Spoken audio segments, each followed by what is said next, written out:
So this is a series example from 2002. So evaluate this expression here. I'm going to make it a bit bigger. Not that big. Hang on a sec. So let's pick a smaller pen. So sum from n equals 1 to 50 of 5n minus 2. Well, we can actually split that up into components, and we're going to split that up as 5n minus sum of 2 from 50 from n equal 1. Now we can split those expressions up again a bit more.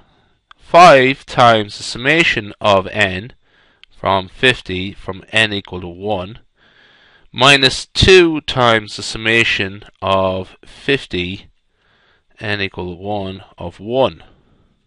Okay.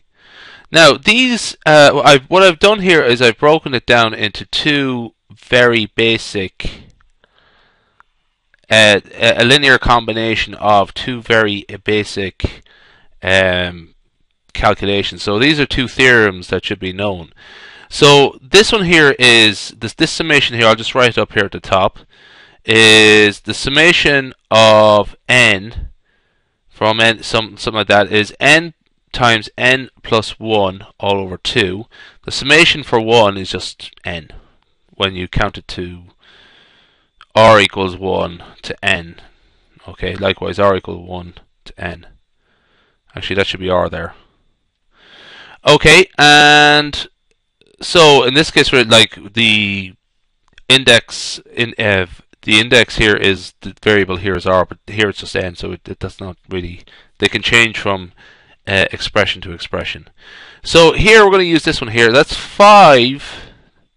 That's a separate calculation from 50, or that's a separate part of the expression, to 51 all over 2 minus 2 times 50.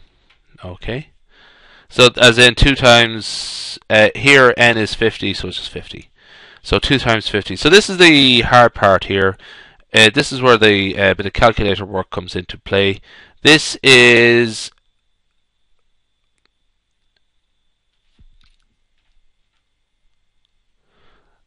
12750. So 12750 all over 2 minus 100. That works out to be, again, that works out to be, I'll just continue over here, that works out to be 6375 minus 100. So the grand total, or the answer, is 6275. Okay, so that is the answer to that one. Okay, let's leave that one there.